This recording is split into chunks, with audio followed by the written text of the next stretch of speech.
विगत एक वर्ष ओडिशा जनसेवा अधिकार अधिनियम अनुजाई ORTPS एक्ट यही विभाग सहित जड़ित प्रायतः 1,76,69,100 साधारण सेवा आज नागरिकों को जुगई दि जाइए आ भी संभव होती आपण मान द्वारा से भली वसुंधरा योजना बासगृहहीन लोक मान 12,585 घर बारी पट्टा आपण मान जरिया ये काम को सफल रूपायन करा जाई पारिछि।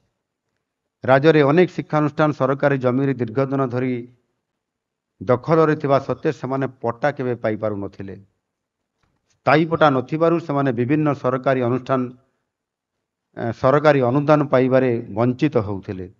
तेणु शिक्षानुष्ठान स्थानर दखल सरकारी जमीर पट्टा जारी करी ताहाको नियमित करिबा पई सरकार द्वारा ये पदक्षेप एवं निया जाइछि। गत एक वर्ष मध्य 20,385 सरकारी प्राथमिक विद्यालय उच्च प्राथमिक विद्यालय हाईस्कूल और कॉलेज नाम स्थायी पट्टा प्रदान करा जाइछि। ताहा भी संभव होइछि आपण मानकर द्वारा। नुआ सरकार आसिला परे ये काम रे तत्परता प्रकाश करने सहित लोकों को न्याय देवा अनुष्ठान प्रति आम सरकार जो कर्तव्य अच्छी सी प्रकार सेवा जोगई देवा ताहा आज संभव हो पारिछि। आम नुआ सरकार आसिबा परवर्ती समय रे जमी पट्टारे उत्तराधिकारी परिवर्तन पर आवश्यक प्रक्रियाकरण मध्य एक स्वतंत्र अभियान जरिया समस्त तहसील गुड़िक ये प्रक्रियाकरण आज आरंभ होइछि। वर्तमान सुधा समुदाय 2,25,062 खाता को तनखी करा जाइछि। एथिमध्यरु प्राय 20,272 मृत्युवरण करिथिबा प्रजा मानक रेकर्ड गुड़ी को सेमानकर उत्तराधिकारी नाम आज रेकर्ड करा जाई पारिछि।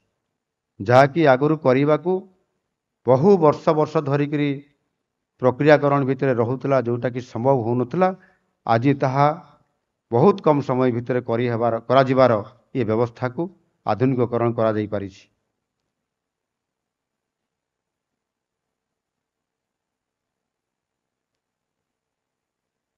एही रेकर्ड संशोधन द्वारा समस्त चाषी माने सरकार विभिन्न योजनार आज सफल रूपायन एवं विभिन्न प्रकार जो आपंकर सरकारी साहाय्य पाइबा ये काम आज सेमान को सहज हो पारिछि। 225 पड़ा ग्राम को राजस्व ग्राम परिणत करा जाई पारिछि।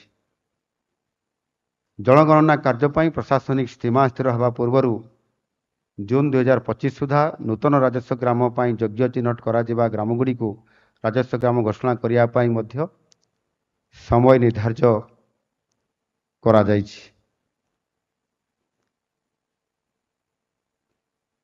बात्या और बन्या द्वारा प्रभावित 25 गोटी जिले में 909टी बहुमुखी बात्या आश्रयस्थली और बहुमुखी बन्या आश्रयस्थली निर्माण करा जाइछि। 2024-25 रे पुनश्च 27 गोटी बहुमुखी आश्रयस्थल निर्माण करा जाय ग्राम कमिटी गुड़ी को मध्य हस्तांतर करा जाइछि।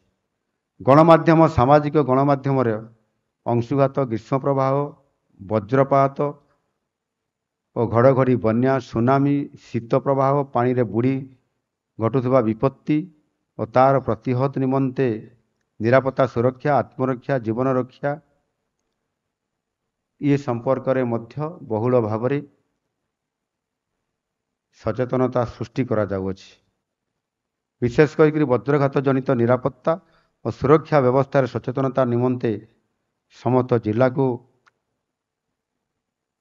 प्रचार पत्र मध्य आज जोगई दिया जाउछि।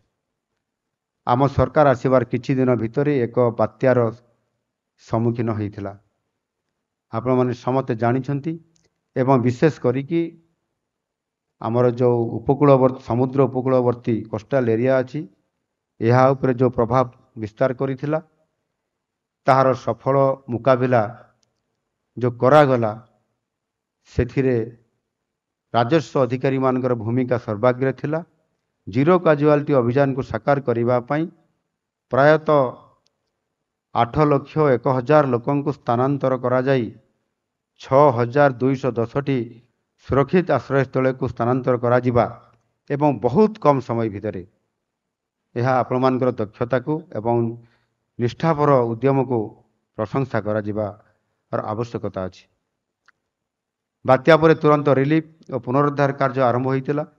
ଓଡ଼ିଶା ରିଲିଫ କୋଡ୍ ଅଧୀନରେ ଦିଆଯାଇଥିବା ମାନ ଅନୁଯାୟୀ ତୁରନ୍ତ ରିଲିଫ ବଣ୍ଟନ କରାଯାଇଥିଲା। ସବୁଠାରୁ ବଡ଼ କଥା ହେଲା ଯେ ପ୍ରତ୍ୟେକଟି କାର୍ଯ୍ୟକୁ ଆଗୁଆ ପ୍ରସ୍ତୁତି ହେବା ଏବଂ ଠିକ୍ ସମୟରେ ତାହାର କାର୍ଯ୍ୟାନ୍ୱୟନ କରିବା ଆଉ ତାହା ଦ୍ୱାରା କୌଣସି କଠିନ ପରିସ୍ଥିତିର ବି ମୁକାବିଲା କରିବା ଇଏ ସମ୍ଭବ ହୋଇପାରିବ ଆମ ସମସ୍ତଙ୍କର ନେତୃତ୍ୱରେ, ଯାହାକି ମାନ୍ୟବର ରାଜସ୍ୱ ମନ୍ତ୍ରୀ ଗୋଟିଏ କଥା ଆପଣମାନଙ୍କ ପାଖରେ ରଖିଲେ, ଟିମ୍ ୱାର୍କ।